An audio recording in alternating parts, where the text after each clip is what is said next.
Uyu munyamakuru Rugaju Regan, umwe mu banyamakuru b'abasesenguzi beza mu mikino hano mu gihugu cy'u Rwanda, ndetse benshi dukunze kuvuga yuko ari we nimero ya mbere muri uno mwuga, araza kuguma kuri RBA, araza kuguma kuri Radio Rwanda. Ese arerekeza ku yindi radio?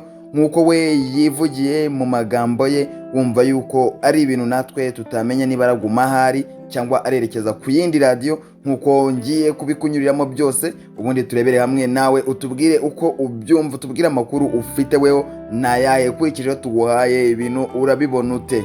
Mbanje kugusuhuza rero wowe udukurikiye uri hirya no hino, ndagusuje udukurikiye uri mu gihugu cy'u Rwanda no hanze yarwo. Nizere yuko umeze neza rero, nizere yuko byose bikomeje kugenda, nizere yuko akazi, imirimo ndetse n'ubuzima byose ari sawa sawa. Njyewe rero ndi fixe nk'ibisanzwe, ninjye uri kuri mikoro no kuri Iwacu Topic, nkaba nkwibutsa gukanda subscribe kuko ari ryo banga ryo kugira ngo ujye umenya amakuru ku gihe. Rero tudatinze, reka dutangire n'inkuru yacu y'uno munsi turebera hamwe, ese Rugaju Regan araza kuguma kuri RBA Radio Rwanda cyangwa Rugaju Regan araza kwerekeza ku yindi radio? Uyu munsi rero amakuru nkuzaniye ni amakuru aradusubiza ku munsi w'ejo watubanje ku itariki 2 z'ukwezi kwa kabiri, ubwo no munsi w'ejo watambutse muri ku kwezi kwa 9, ubwo abanyamakuru bagiye mu biganiro na Ferwacy. Ndagira nkwibutse yuko Ferwacy ni ishyirahamwe ry'amarushanwa cyangwa amasiganwa y'amagare, ubwo nayo ni imikino hano mu gihugu cy'u Rwanda. Rero ku munsi w'ejo watambutse nibwo bamwe mu banyamakuru bari batoranijwe, abanyamakuru b'imikino bari bagiye mu biganiro, ubwo Ferwacy yashaka kugirana ibiganiro n'itangazamakuru mu gihe bari gusinya amasezerano yo kuzakorana n'ubwoko bw'imodoka ya Volkswagen cyangwa se uruganda rwa Volkswagen, kugira ngo zizakoreshwe muri transport mu irushanwa ry'amagare rya shampiyona ya Afurika rigiye kubera hano mu Rwanda muri uku kwezi kwa 9.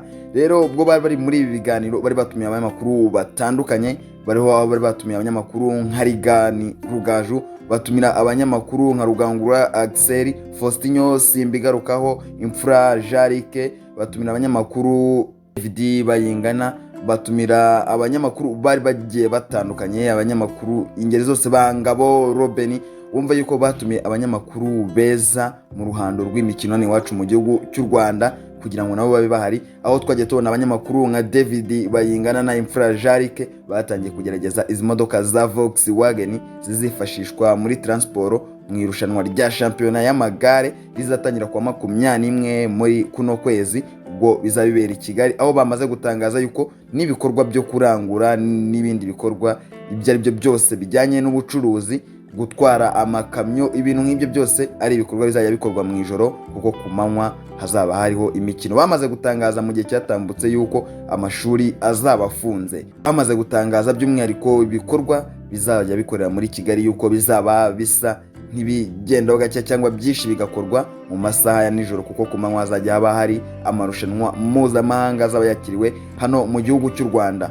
Rero tutabitinze, urabizi yuko nanga aricyo twiyemeje kuganira uyu munsi, ahubwo uyu munsi ndi kuvuga ngo umutwe wacu uragira uti, ese Rugaju Regan araza kuguma kuri RBA? Rugaju Regan araza kwerekeza ku yindi radio cyangwa televiziyo? Umutwe nihaye ko tuganiraho uyu munsi, ubwo bavaga muri bino biganiro, Regan Rugaju yifashishije amafoto bari bafotowe na Karikeza, umunyamakuru nawe w'imikino igiye itandukanye kuri Inyarwanda Sport TV ikorera kuri YouTube yabo. Yaje kwandika amagambo afite ubutumwa bukomeye, amagambo twavuga yuko ari amagambo umuhanga wo kumva aba yamaze kumva. Regan Rugaju yanditse agira ati, back on national duty with a grateful heart. Next week I will be live on radio. Guess which radio station? Back on national duty with a grateful heart.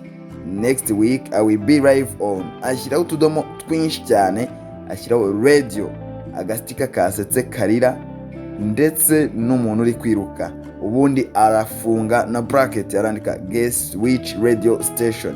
arongera arafunga. Ngira ngo urabyumviye, yarimo avuga yuko azaba agarutse mu kazi. Ni ibintu agiye kuba agarutsemo, ubwo byumvikane ko nta kazi yari asanzwe akora n'ubundi, niko azaba agarutsemo. Avuga yuko azaba ari kuri radiyo, ni muri iki cyumweru gitaha nk'uko yabyivugiye, ariko asigaho akantu. Aravuga ati urakeka nzaba ndi gukora kuri iyo radiyo? Weho se urakeka ari? Abantu benshi mwamaze gukeka radiyo bita SKFM yamaze kwerekezaho mugenzi we Lorenzo Musangamfura Christian, ariko Rigani Rugaju ntabwo yigeze avuga radiyo azaba yerekejeho. Gusa yavuze yuko ari radiyo, avuga yuko kandi ari iki cyumweru gitaha, icyumweru tuzatangira ku itariki ya 8. Avuga yuko azaba yerekeje ku yindi radiyo, natwe tutaramenya ngo ni iyihe radiyo. Ese uku ni ugucarenjinga abantu arasubira kuri radiyo Rwanda? Kuko se Rigani Rugaju agiye kwerekeza ku yindi radiyo? Ndagira nkwibutsa yuko uyu ari umusesenguzi mu mikino benshi dukunze kwita nimero ya mbere. Nawe binyuze muri comment utubwire urumva arerekeza ku yihe radiyo. Ndagushimira rero weho waneze amatwi muri kino kiganiro, weho waneze amatwi ndi kuguhereza ano makuru agezweho.